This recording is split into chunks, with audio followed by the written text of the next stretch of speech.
Hi, my name is Frank Smith. My friends call me Smitty. I am a geologist and a prospector. For over 30 years, I have made my living working in the bush, staking claims, prospecting, and mapping. I have worked in the bush spring, summer, fall, and winter. I want you to tag along with me for a while, and I want to tell you what it's like working in the bush. Plus, I want to share something special with you, especially with you ladies, and perhaps a few of you men. I want to show you how I've come to trust my heart and not my head, but that'll come a bit later. First, let me just say that I enjoy working in the bush. I don't know why, but there were times in the past when I just felt reborn. I usually start work in May. That is when I have to deal with the black flies. Then mosquitoes a bit later after that. Then along come the deer flies and horse flies in June and July. Not to mention ground hornets in August and the occasional yellow jackets or a wasp's nest I accidentally knock over at least once every field season.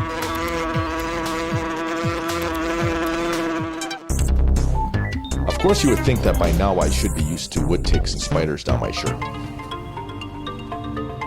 And I really don't have anything against caterpillars, but every once in a while, well, let's just say my fuzzy friends and I have a close encounter.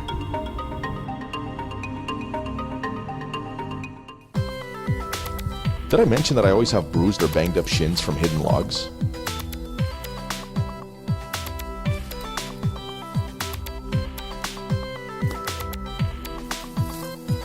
And of course, there's the weekly occurrence of a branch in the eye or a stick in the groin.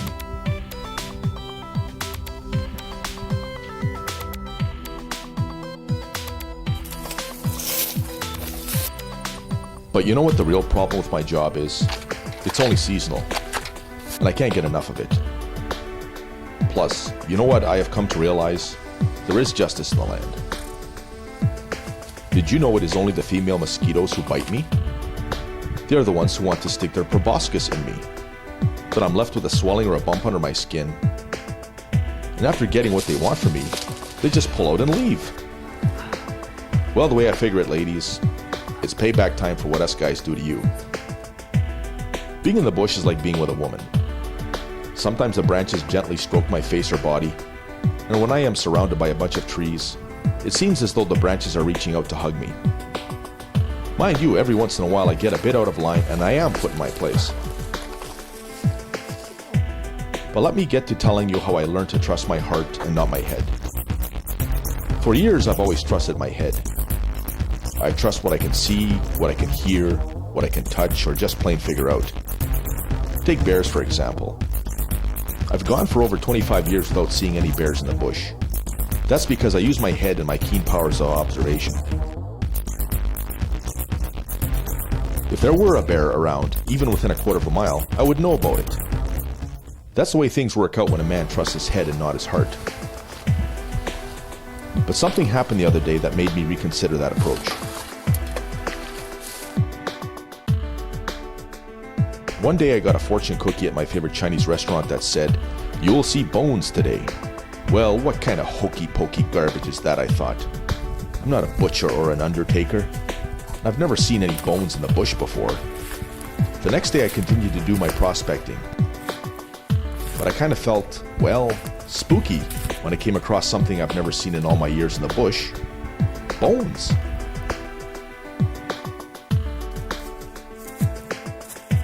That evening after work, I went back to my favorite Chinese restaurant. After a nice meal of curried chicken and beef and broccoli, I checked out my fortune cookie. You will find much gold today. Yeah, right.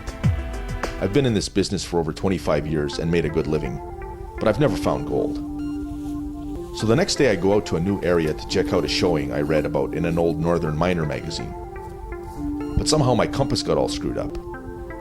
Probably that damn iron formation again, I thought. No problem, I say to myself, I'll just use my GPS. But somehow the GPS got left on overnight, and the batteries were toast. So I figure, what the heck, I'll just finish my traverse. It's only a couple of 100 meters further. And besides, if I use all the skills I've learned over the years, it should only take me another 5 minutes to get there. I have about as much chance of getting lost as the eastern seaboard has of losing power.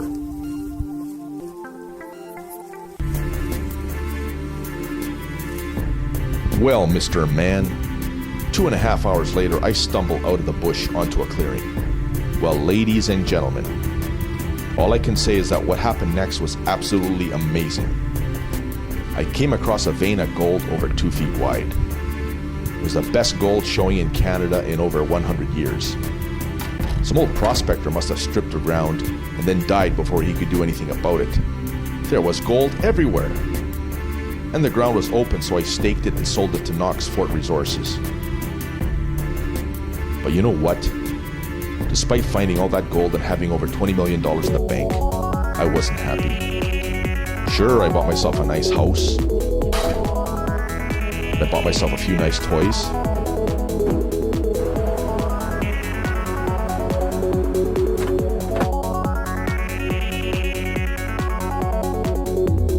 And I eat at some of the nicest and fanciest restaurants in town.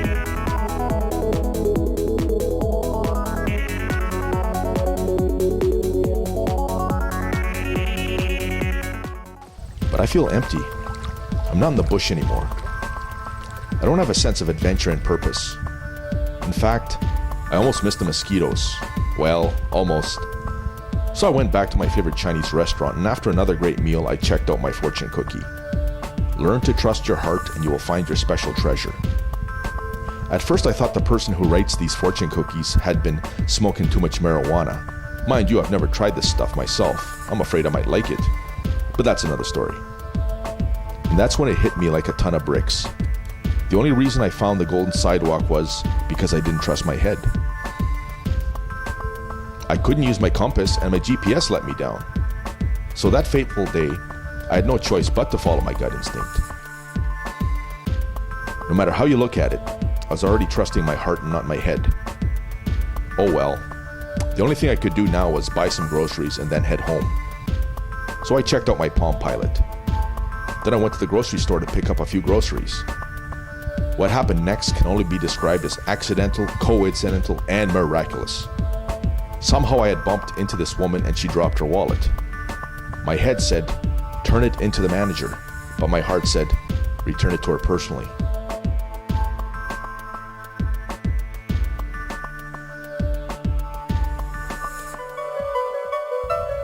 I was glad I trusted my heart and not my head, especially when we talked and she gave me her phone number.